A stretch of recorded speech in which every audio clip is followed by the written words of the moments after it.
In the remote village of Rajnagar, time moved slowly.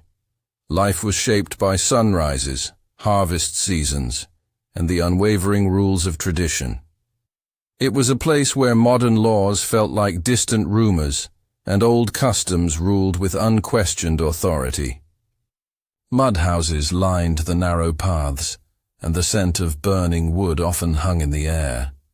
Children played barefoot in the fields, while their parents worked tirelessly under the blazing sun. But behind the village's simplicity was a dark legacy that everyone knew of, but no one dared to challenge. Amina was born into this world of silence and sacrifice. At just 8 years old, she had a lively spirit. Her laughter echoed through the dusty lanes as she ran around with her younger siblings, her small hands always clutching a handmade doll stitched from rags. Her innocence was pure, untouched by the bitterness of the world around her. Her parents, though poor, tried to provide whatever little joy they could. Her father worked as a laborer, earning barely enough to feed the family. Her mother stayed at home, cooking lentils and rice when they could afford it, and telling stories when they couldn't. As Amina grew, her family's debts also grew. One monsoon failed, then another. Crops dried up, and hope began to fade. Creditors knocked on the door more often. And in the middle of that despair came an offer that promised to change everything. Rafiq, a man nearly 6 times Amina's age, approached the family with a proposal. He was a wealthy landlord from a nearby village. No one knew much about his past, except that he had been married once, and the woman had died mysteriously. Still, in a place like Rajnagar, wealth covered up many sins. Rafiq offered a large sum of money to marry Amina. He promised to take care of her, give her a good life, and lift the family from poverty. The offer was tempting, especially for a father who had no means left and a mother who feared her children might starve. The village elders blessed the arrangement, calling it a noble act. They argued that child marriage had been practiced for generations, and Amina would eventually grow into her role as a wife. No one spoke of the risks. No one considered her age, her fragility, or her right to simply be a child.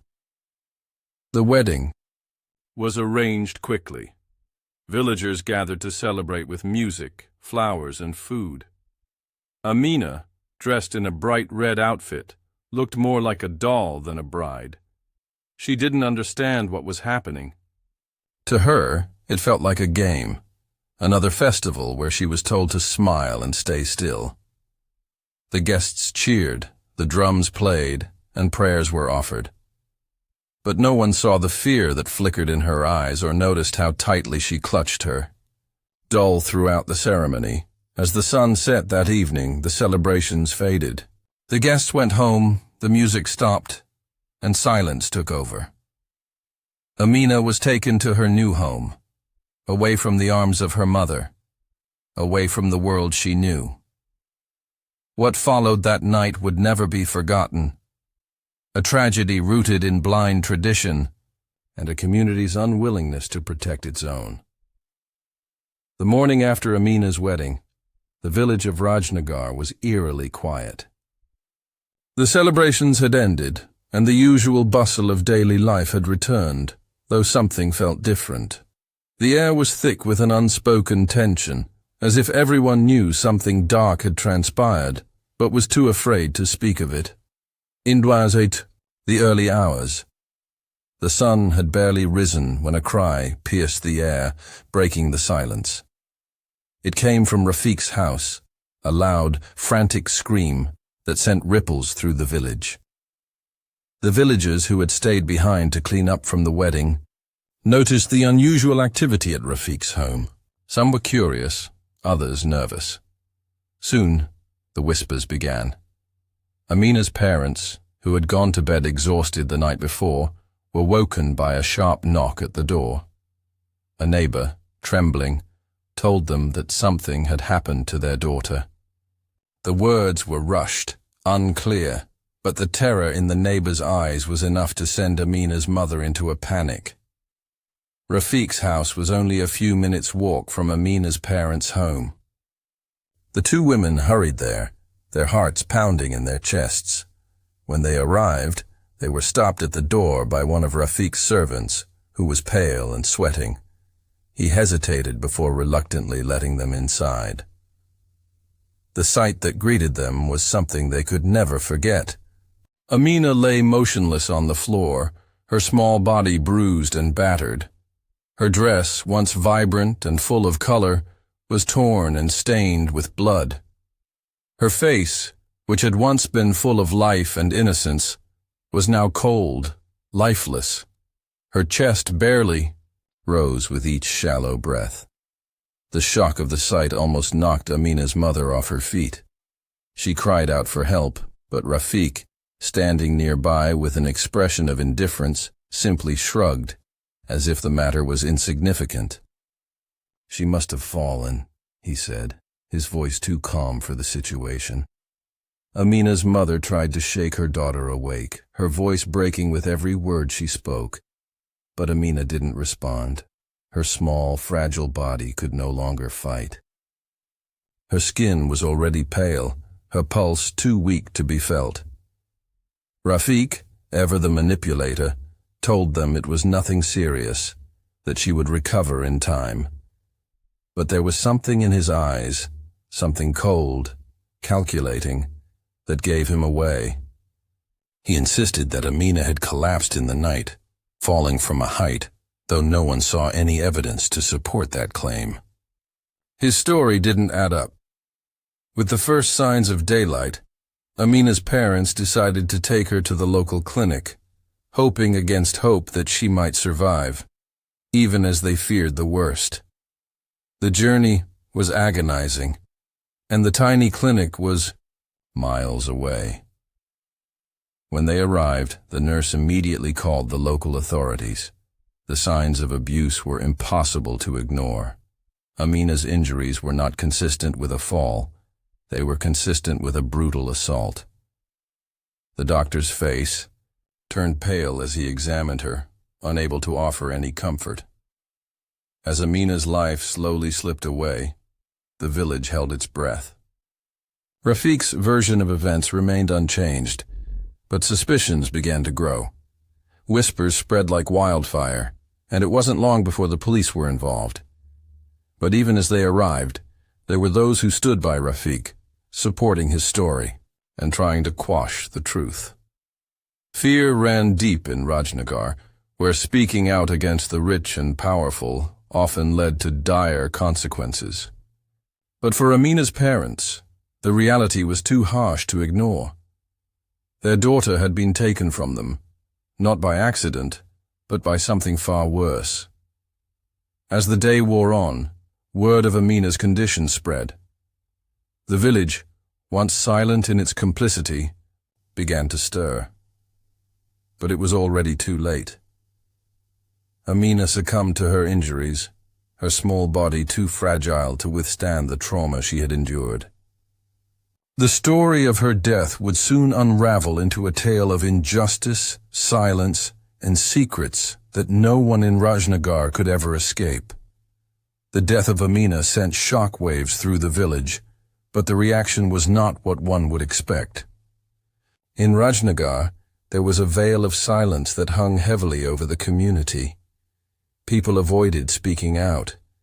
The fear of retaliation from Rafiq, a powerful figure in the area, kept many from sharing what they knew.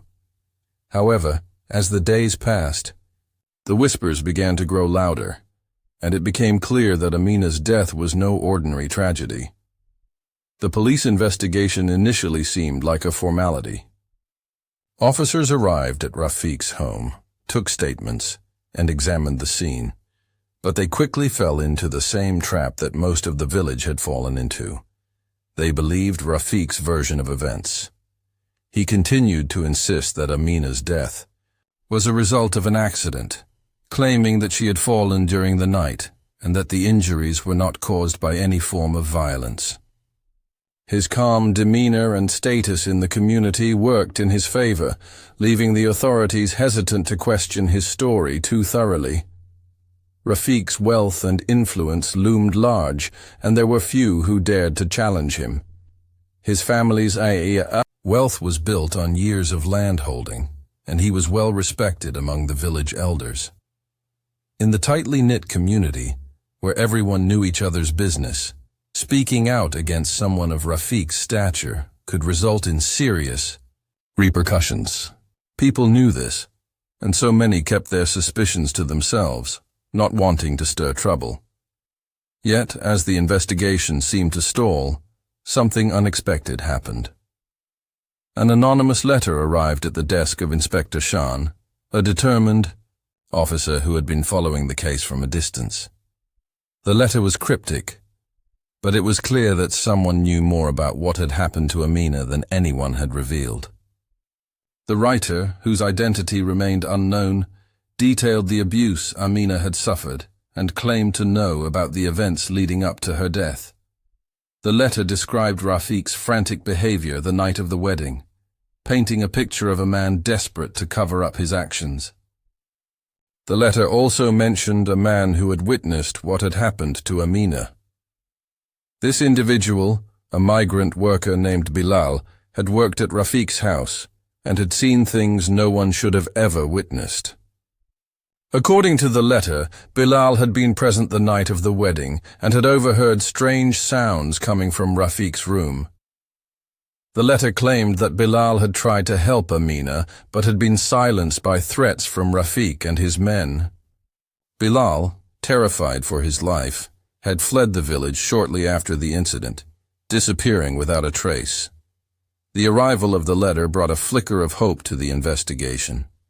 Inspector Shan took the information seriously and began to search for Bilal. Despite the fear that gripped the village, there were some who were willing to talk. A local midwife came forward with a startling confession. She had seen Amina in the days leading up to the wedding, and she had noticed signs of physical abuse.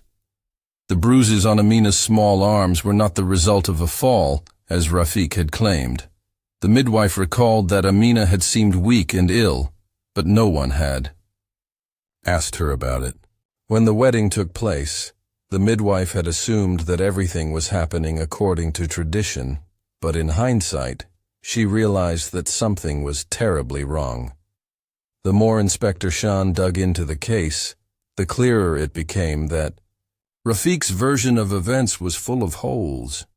One by one, small pieces of the puzzle began to fall into place. The village had been silenced for too long, but Amina's death had awakened something in the people of Rajnagar. They could no longer turn a blind eye to the horrors hidden in their midst. As Inspector Shan followed the leads, he knew that finding Bilal was crucial to unraveling the truth. But the deeper he delved into the case, the more dangerous it became. Rafiq's influence was vast, and there was no telling how far he would go to protect himself. As the investigation continued, the village was filled with an air of unease. The truth about Amina's death was slowly emerging. But the question on everyone's mind was, would it be enough to bring justice for a child whose life had been stolen by the darkness of tradition and silence? As Inspector Shan continued his investigation, the search for Bilal became his top priority. The migrant worker had been the only one who had truly seen what happened on the night of Amina's death, and his testimony could be the key to unraveling the truth. However, finding him was no easy task. Bilal had vanished the day after Amina was taken to the clinic, disappearing into the vast landscape of nearby towns. There were no leads, no clear direction. But as the weeks passed, a breakthrough came in the form of a witness who had seen Bilal leave Rajnagar. A local shopkeeper, who had been known for his quiet nature, approached Inspector Shan one afternoon.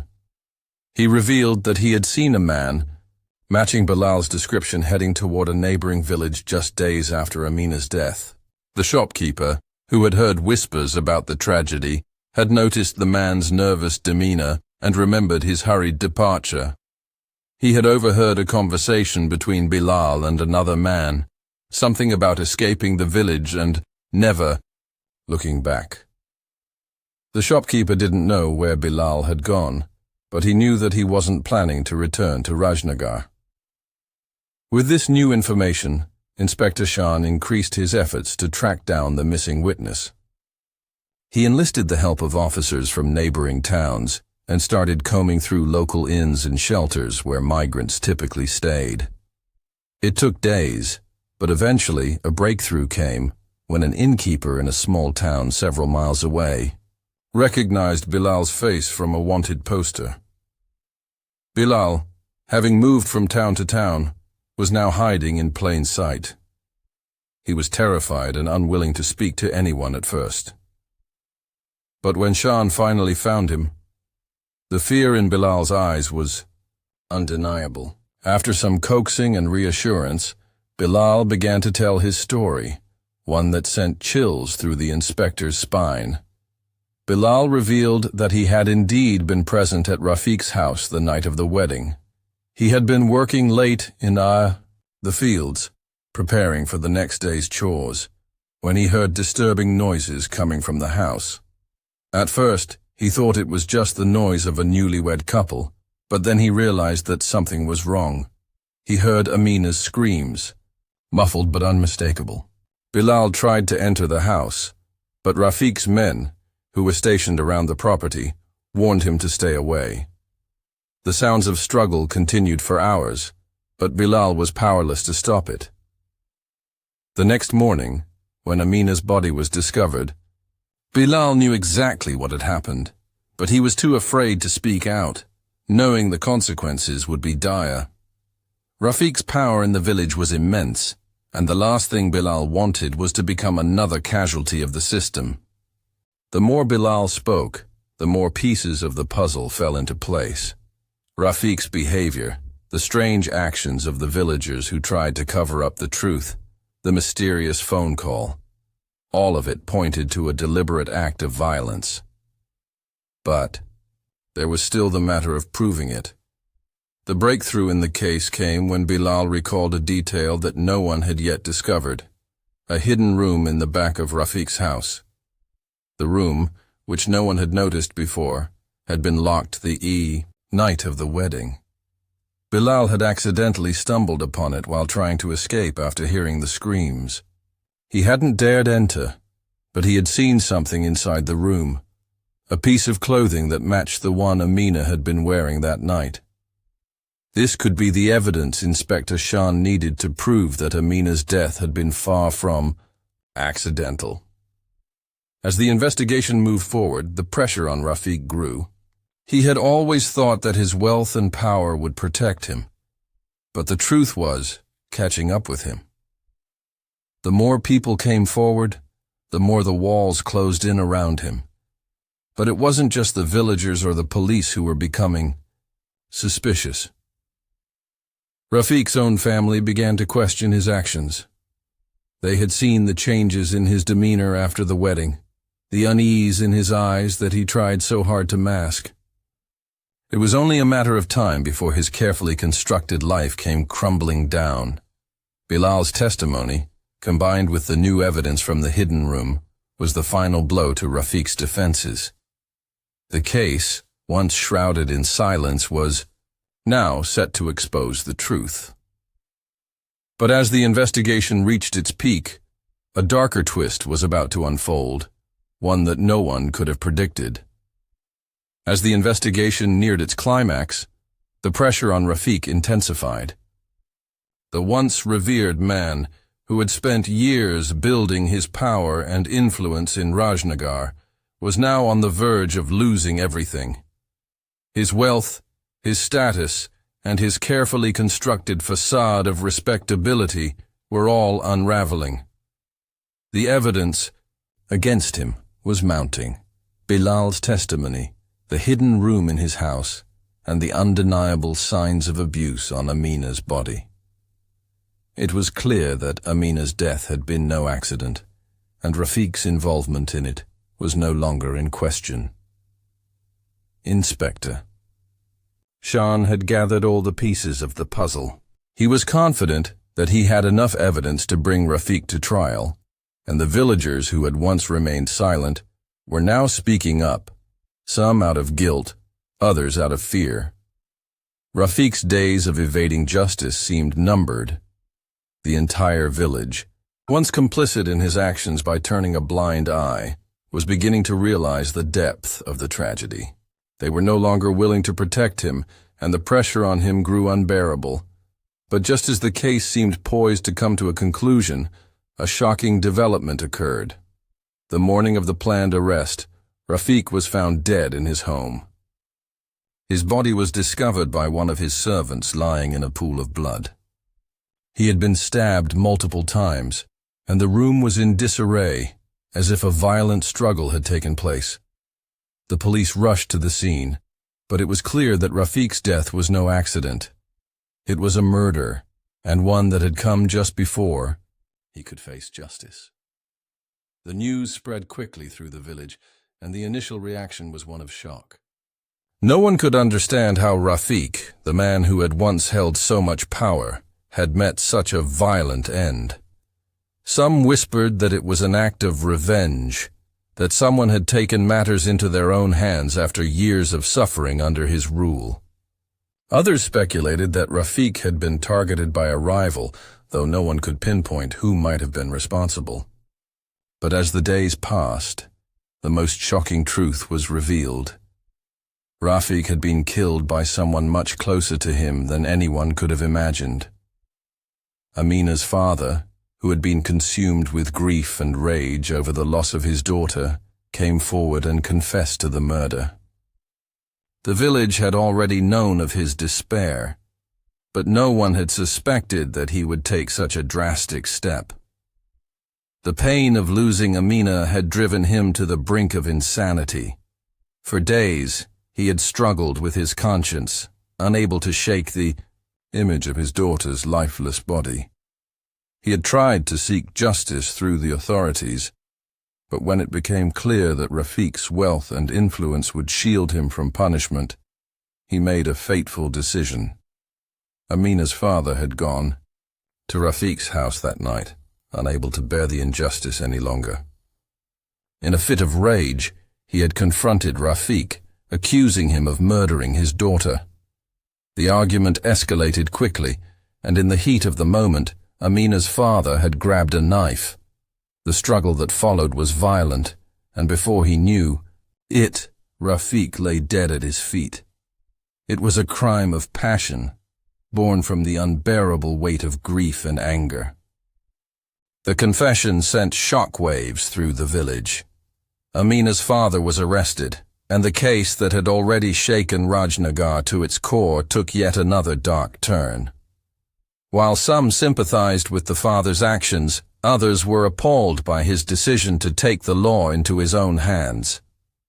The village had been torn apart by the events that had unfolded, and the question of justice now seemed even more complicated. With Rafiq's death, the investigation into Amina's death reached an unexpected conclusion.